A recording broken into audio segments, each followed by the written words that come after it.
This is Your Anxiety Toolkit, episode number 282, and the first part of a 6-part series that I am overwhelmed and honored to share with you, all on mental compulsions.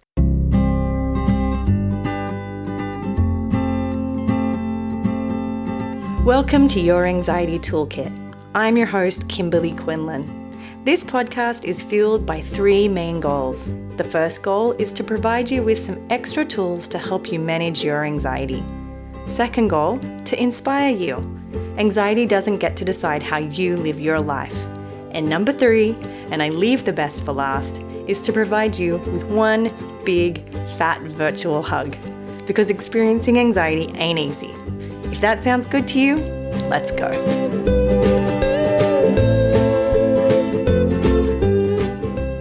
I have wanted to provide a free resource on mental compulsions for years. And I don't know why, but I finally got enough energy under my wings and I pulled it off, and I could not be more excited. Let me tell you why. This is a 6-part series. The next 6 episodes will be dedicated to managing mental compulsions, mental rituals, mental rumination. I will be presenting today the first part of the training, which is what we call Mental Compulsions 101. It will talk to you about all the different types of mental compulsions, give you a little bit of a starter training. And then from there, it gets exciting. We have the most incredible experts in the field, all bringing their own approach to the same topic, which is how do we manage mental compulsions? We don't talk about mental compulsions enough. Often, it's not addressed enough in treatment.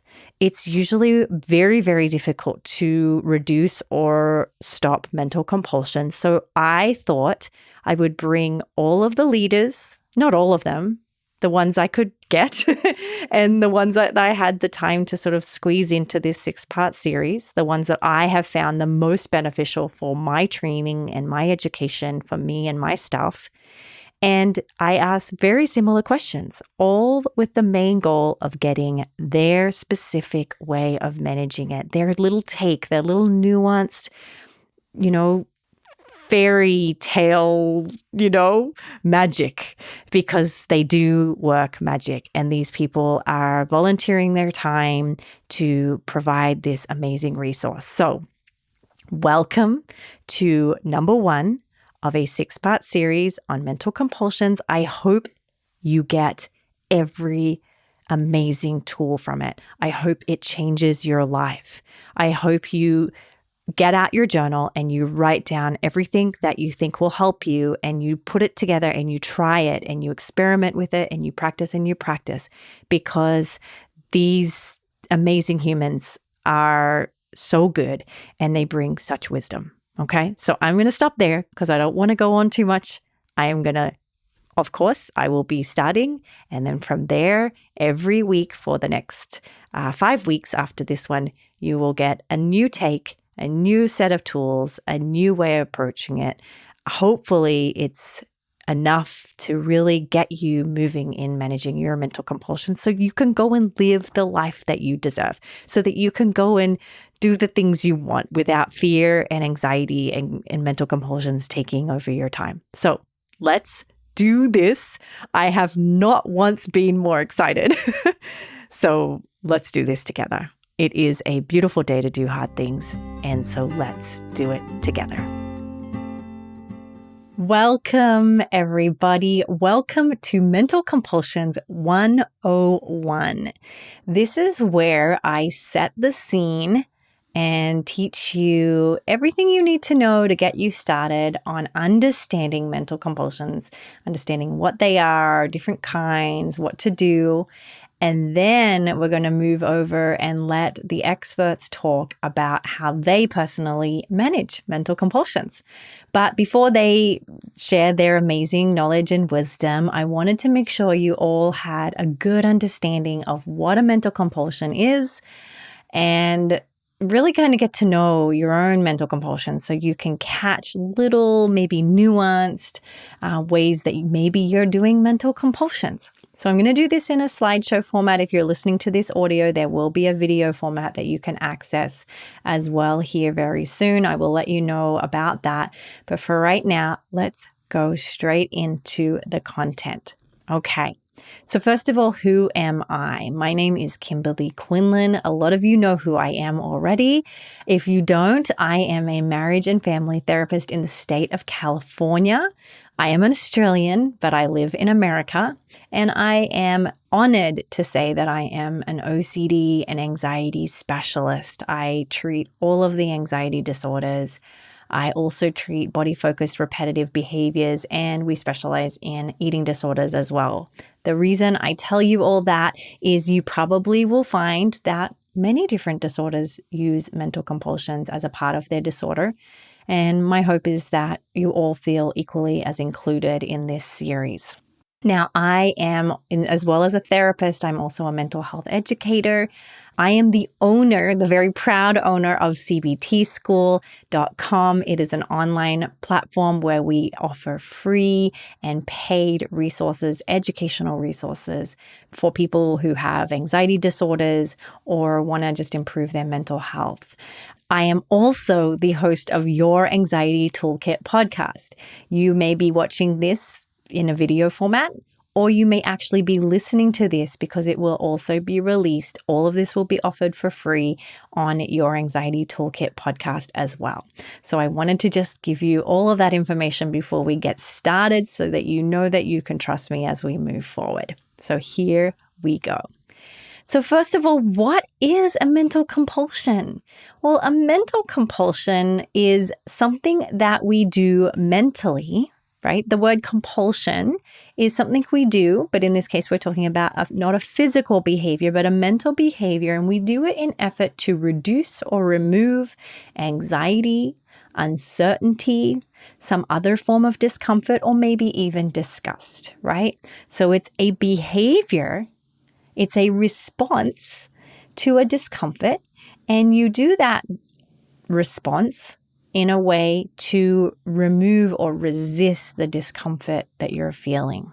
Now, we know that in obsessive compulsive disorder, there are a lot of physical compulsions. A lot of us know these physical compulsions because they've been shown on Hollywood movies, jumping over cracks, washing our hands, moving objects.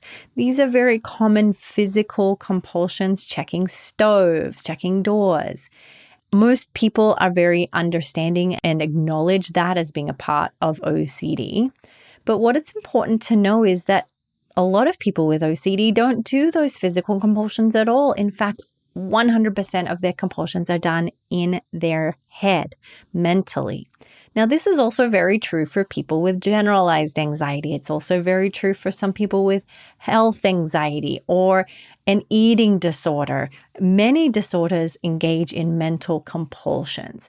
And for the sake of this series, we use the word mental compulsion, but you will hear me as we have guests, you will hear me ask them, do you call them mental compulsions? Some people use the word mental ritual. Some people use the word mental rumination. There are different ways, but ultimately throughout this series, we're going to mostly consider them one and the same. All right. But again, just briefly, a mental compulsion is something you do inside of your mind to reduce, remove, or resist anxiety, uncertainty, or some form of discomfort that you experience. Okay. So let's keep moving from here. Now, who does mental compulsions? I've probably answered that for you already. Lots of people do mental compulsions. Again, it ranges over a course of many different anxiety disorders and other disorders, including eating disorders. But again, so generalized anxiety, social anxiety, phobias, health anxiety, post-traumatic stress disorder. Some of the people with those that mental disorder also engage in mental compulsions. Predominantly, we talk a lot about the practice of mental compulsions for people with obsessive compulsive disorder. The thing to remember is it's more common than you think. And you're probably doing more of them than you guessed, right? And I'm hoping that this 101 training will help you to be able to identify the compulsions you're doing so that when we go through this series, you have a really good grasp of where you could practice those skills. Now, often when people find out they're doing mental compulsions, they can be very hard on themselves and berate and criticize themselves for doing them. I really want to make this a judgment-free and punish-free zone where you're really gentle with yourself as you go through this series. It's very important that you don't use this information as a reason to beat yourself up even more. So let's make a deal. We're going to be as kind and non-judgmental as we can as we move through this process. Compassion is always number one. Okay? Do we have a deal? Good. All right. So here's the big question. Are there different types of mental compulsions? Now, I'm going to proceed with caution here because there is no clear differentiation between the different compulsions. I did a bunch of research. I also wrote a book called the Self-Compassion Workbook for OCD. There is no specific way in which all of the psychological field agree on what is different types of mental compulsions. There are some guidelines, but there's no one list.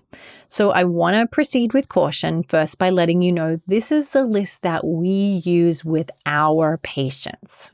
Now, as you listen, you may have different names for them. Your therapist may use different terminology.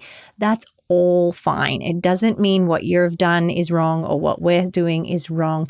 To be honest with you, this would be a 17-hour training if I were to be as thorough as listing out every single one. So for the sake of clarity and simplicity, I've put them into 10 different types of mental compulsions. And if you have ones that aren't listed, that doesn't mean it's not a mental compulsion. Please do. I encourage you to just check in. And if you have additional or you have a different name, that's totally okay. Totally okay. We're just using this again for the sake of clarity and simplicity. All right. So here we go. Number one. The first mental compulsion that we want to look at is mental repeating, right? So this is where you repeat or you make a list of individual items or categories. It can also involve words, numbers, or phrases. And often people will do this for two reasons or more, like I said, is they may repeat them for reassurance. So they may be repeating to see whether they have relief. They may be repeating them to see if they feel okay. They may be repeating them to see if any additional obsessions arise. Or they may be repeating them to unjinx something. Now, that's not a clinical term. So let's just put that out there. What I mean by this is some people will repeat things because they feel like the first time something happened, it was jinx, like it will mean something bad will happen. It's been associated with something bad. And so they repeat it to unjinx it, right? We'll talk more about neutralizing compulsions here in a second, but that's in regards to mental repeating. You may do it for a completely different reason. Don't worry too much as we go through this on why you do it. Just get your notepad out and your pencil out and just take note. Do I do any mental repeating compulsions? Not physical. Remember, we're just talking about mental in this series. Number two is mental counting. This is where you either count words, count letters, count numbers, or count objects. And again, you will not do this out loud. Well, sometimes you may do it out loud in addition to mental, but we're mostly talking about things you would do silently in your head. Okay? Again, you may do this for a multitude of reasons, but again, we want to just keep tabs. Am I doing any mental counting or counting rituals, they may be called? Number three is neutralization compulsions or neutralizing compulsions. So what we're talking about here is you're replacing an obsession with a different image or word. So let's say you are opening your computer, and as you open the computer, you had an intrusive thought that you didn't like. And so in effort to neutralize that thought, you would have the opposite thought. So let's say you had the number that you feel is a bad number. You may neutralize it by then repeating a positive number, a number that you like, or a safe number. Or you may do a behavior, you may see something be done and you had a negative thought, and so then you recall a different thought or a prayer. It could be also praying to undo that bad feeling or thought or sensation. Now, when it comes to compulsive prayer, that could be done as a neutralization. In fact, I almost wanted to make prayer its own category because a lot of people do engage in compulsive prayer, particularly those who have moral and scrupulous obsessions. Again, not to say that all prayer is a compulsion at all, but if you're finding that you're doing prayer to undo a bad thought or a bad feeling or a bad sensation or a bad urge, when I say bad, I mean unwanted, we would consider that a neutralization or a neutralizing compulsion. Okay. Number 4. Hypervigilance compulsions. Now, again, this is a term we use in my practice. Remember here before we proceed that hypervigilance is an obsession. I mean, it can be automatic, unwanted, intrusive, but it can also be a compulsive behavior. It could be both, or it could be one, right?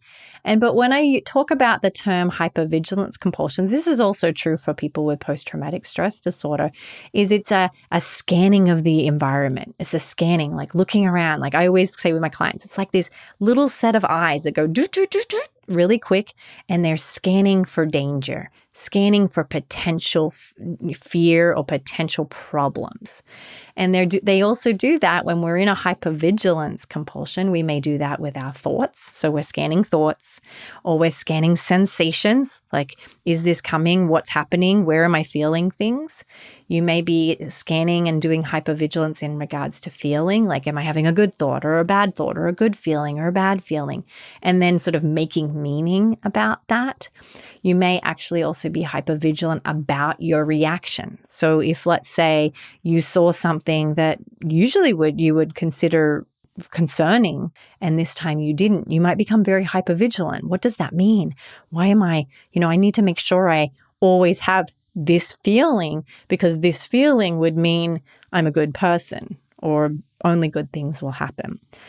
The last one, again, is emotions, which emotions and feelings can sometimes go in together. So hypervigilant compulsions is something to keep an eye out. It could be simple as you just being hypervigilant, right? Looking around. Often this is true for people with driving obsessions or panic disorder, is they're constantly looking for when the next anxiety attack is coming. Okay. Number 5, mental reassurance.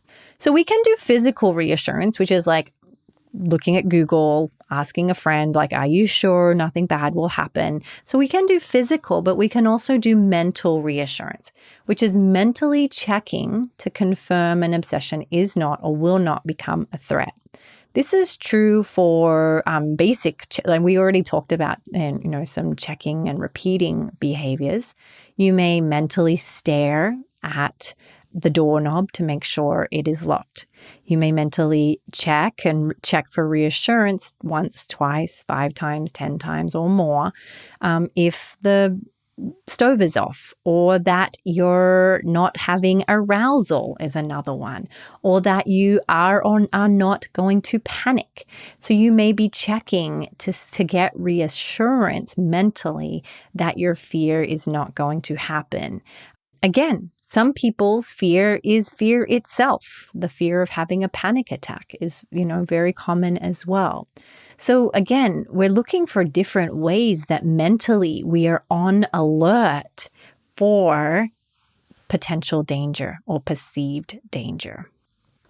Number 6, mental review. So we've talked a lot about behaviors that we're doing in alert of anxiety.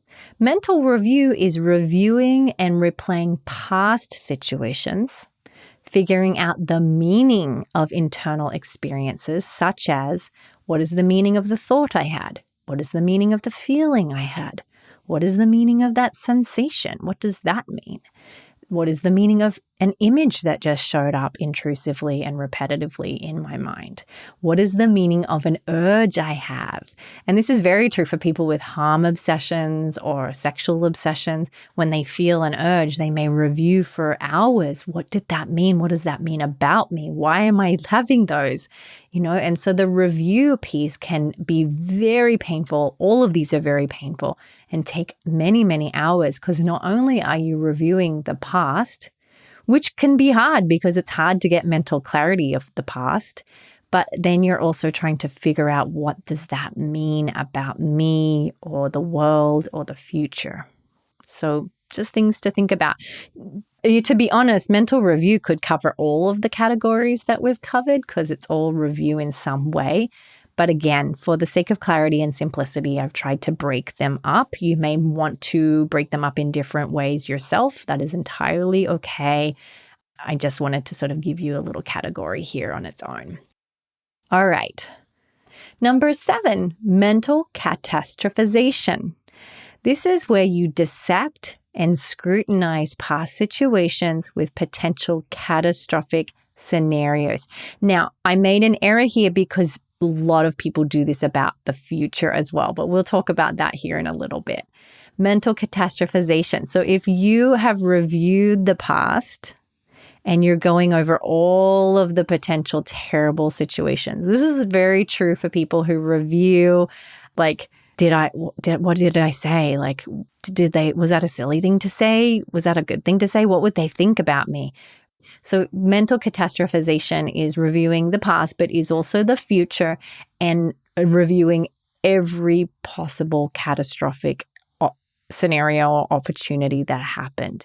Whether it happened or not doesn't really matter when it comes to mental compulsions. We're looking, usually when someone does a mental compulsion, they're reviewing maybes, right? The just in case it does happen, I better review it. Okay.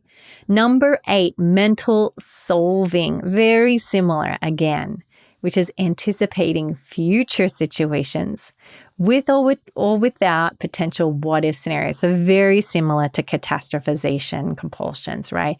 This is where you're looking into the future and going, what if this happens? Okay. What if that happens? What if this happens? Well, what if that happens? And going through multiple, sometimes dozens of scenarios of the worst case scenarios on what may or may not happen. Again, it usually involves a lot of catastrophizing, but this is sort of, again, these are all safety behaviors. None of this means that is anything wrong with you, or that you're bad, or that you're not strong. Remember, our brain is just trying to survive. So in the moment when we're doing these, our brain actually thinks it's coming up with solutions. But what we have to do, and all of the guests will talk about this, is recognize most of the time the problem isn't actually happening. We're just having thoughts that it's happening. So again, this is reviewing thoughts of potential what-if scenarios. Number 9. I talk a lot about this in my book, the Self-Compassion Workbook for OCD, is mental self-punishment is a mental compulsion that is not talked about enough. One is criticizing, withholding pleasure, harshly disciplining yourself for your obsessions or even the compulsions that you've done. And often we do this as a compulsion, meaning we think that if we punish ourselves, that will prevent us from having the obsession or the compulsion in the future. The facts here is beating yourself up actually doesn't reduce your chances of having thoughts and feelings and sensations and behaviors or urges, but that is why we do them, right? And it's to catch when you are engaging in criticizing or withholding or punishing compulsions. Okay. And here we come to the last one, which is mental comparison. Again, not a very common use of compulsions, but this is one I like to talk about a lot. Most of my patients with OCD and with anxiety will say that they know for certain that they compare more than their friends and family members who do not have anxiety disorders. And so I've put it here just so that you can catch when you are engaging in mental comparison, which is comparing your own life with other people's life, or comparing your own life with the idea that you thought you should have had for your life, right? So an idea of how your life was supposed to be.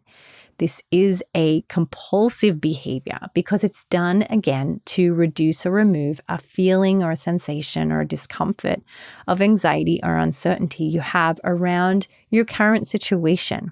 So it's really important to catch that as well, because there's a lot of damage that can be done from comparing a lot with other people or from a fantasy that you had about the way your life should or shouldn't look. So again, we will talk about this in episodes, particularly with Jonathan Grayson. He talks a lot about this one. So I just wanted to add that one in as well.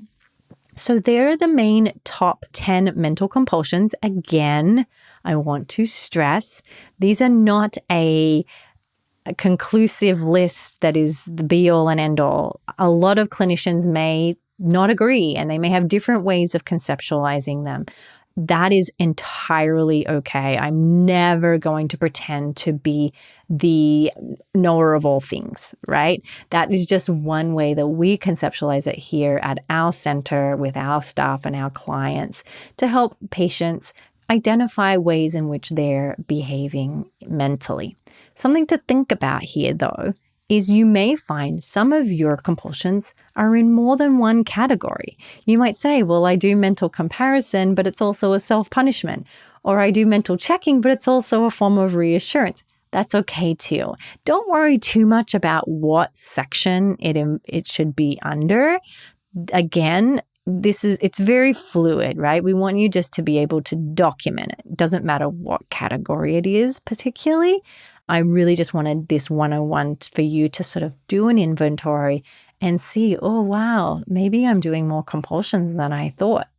Because sometimes they're very habitual and we're doing them before we even know we're doing them. So I just want to keep reminding you guys, it's okay if it looks a little messy and it's okay if your list is a little different.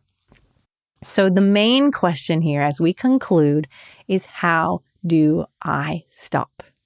Well, the beauty is I have the honor of introducing to you some of the absolute most amazing therapists and specialists in the planet. You know, I fully wholeheartedly agree with that. I wish I could have done 20 people. I picked 6 people who I felt would bring a different perspective, who have such amazing wisdom to share with you on how to manage mental compulsions. Now, why did I invite more than one person? Because I have learned as a clinician and as a human being is there is not one way to treat something. When I first started CBT school, I was under the assumption that there is only one way to do it, and it's the right way or the wrong way, right? And from there, I have really grown and matured into recognizing that what works for one person may not work for the next person.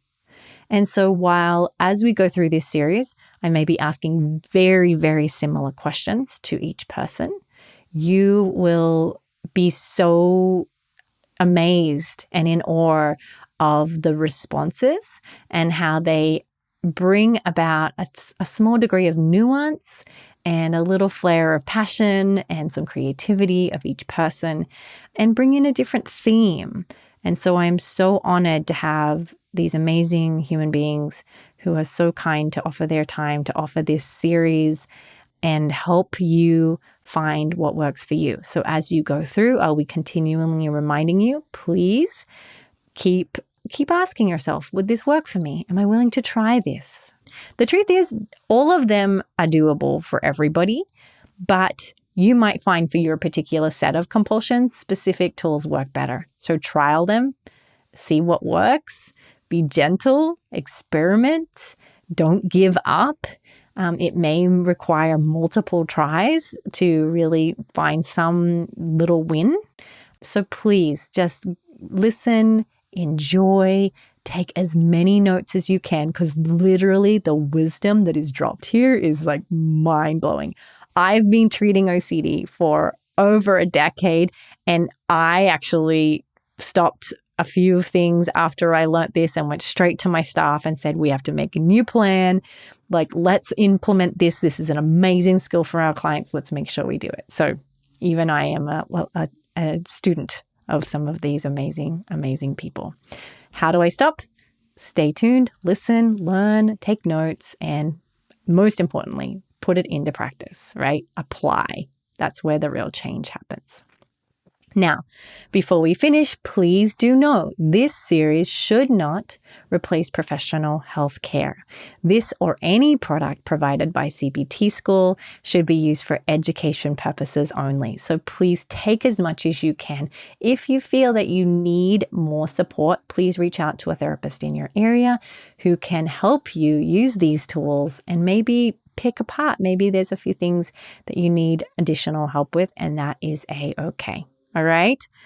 Thank you guys. I am so excited to share this with you. Have a wonderful day.